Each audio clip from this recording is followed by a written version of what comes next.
Hello and welcome to the Come Alive podcast. I'm your host, Meher Chandani.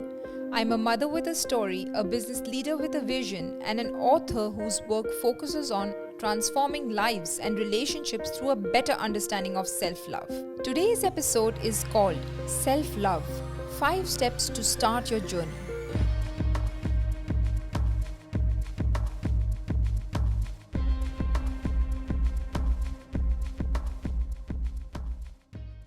We will focus on the steps needed to fully fall in love with ourselves.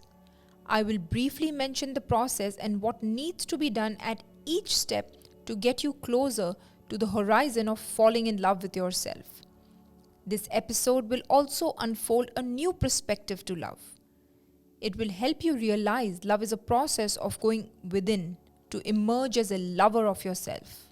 My hope is that in the next few minutes, I can get you to shake some of the beliefs we hold, created by Disney movies that we have watched, stories we have heard, and even well-meaning advice given by those we trust, most of which will try to teach us that finding the love of another will fulfill us and complete us.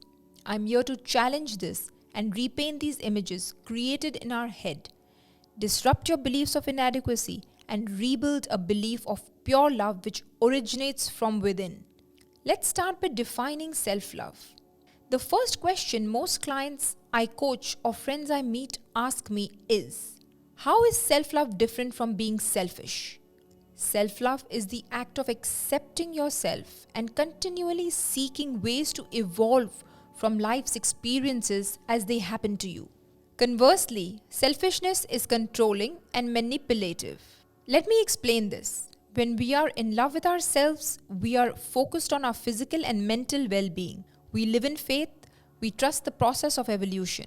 When someone behaves with selfish intention, it means they care only about their personal gain and not about feeling a sense of love for themselves. This is because love is not something you do, it is a way of being. It has nothing to do with anyone else or anything else. It's all about us. Have you ever felt that a very specific kind of love is missing in your life? One that can't be given to you or bought in a store. That specific awareness, that feeling of a void or a vacuum deep inside you, is actually a message from your soul. And it must be addressed as soon as you feel it. Like now, literally as you are listening to this podcast, you need to start doing the work. This is because you need to address it to even feel a sense of self-love. And you got here because, like the majority of people that are waiting to come alive, you spend too much time amplifying the voice of your personality or what you feel is your identity in society, and you've allowed the message of your soul to be totally unheard. But here's the thing, your soul's message is for you.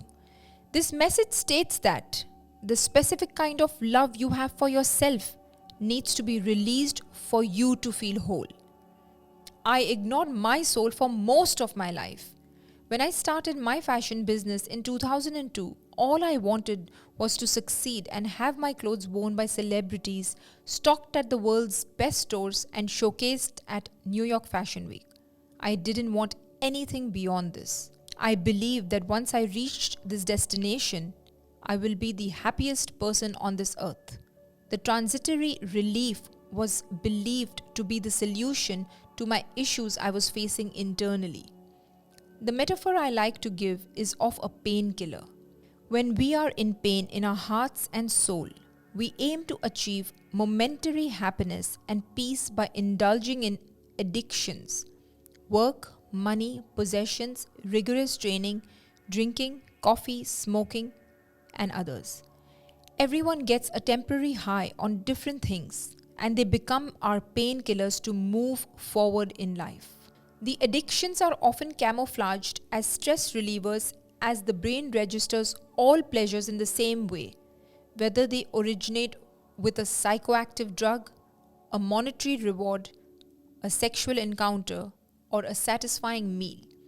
In the brain, pleasure has a distinct signature, the release of the neurotransmitter dopamine in the nucleus accumbens. So how did I climb out of this illusion?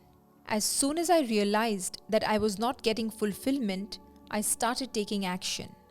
I divorced my happiness from its love affair with my work or the material things I was acquiring. It was painful, challenging, and sometimes even defied logic, but in the end, I reached some conclusions, even though they took a long time. Today, I want to serve you by summarizing this work into 5 steps so you can focus your time, energy, and attention and start to come alive with self-love. Here are the 5 things that really mattered for me in this journey. 1. Knowing yourself. Why is it important to know yourself? Because every single day we make choices about what we give our intellectual and emotional energy to. If you spill this energy into things that don't make you happy, or worse, bring you sadness, anger, or a feeling of desperation, you are not serving yourself. And at this point, I don't even mean just serving your soul. This can even damage you physically and reduce your lifespan. For example, if you are going out to spend time with people that annoy or frustrate you, eating foods that your body has told you dozens of times is damaging for your health, or buying items that feel great to purchase but can cause a sense of regret or financial stress on your mind, you have just robbed yourself of what could have been a moment that actually filled your heart and soul with joy.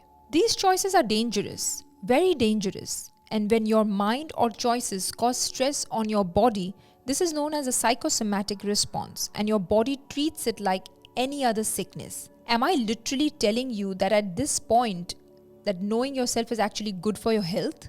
Yes, I am. The compass that makes these decisions easy is knowing yourself. The steps to follow that compass require brutal honesty and the courage to act only on the things that serve you and give you fulfillment. 2. Identifying who I am. Beliefs create feelings. Beliefs are created based on our experiences or the experiences and comments of family members in our formative years.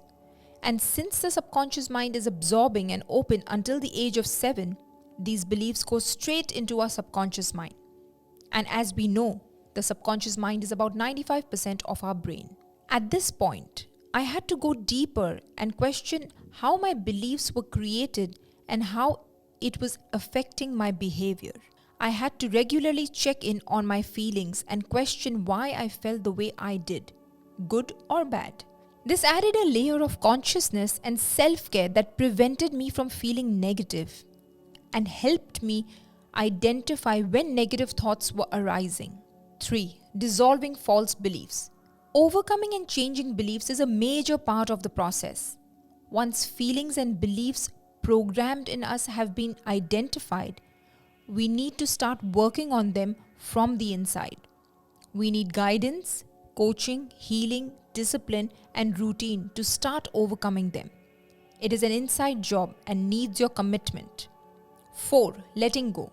After making incredible progress in the first 3 stages, there will be a lot of things you will need to let go of.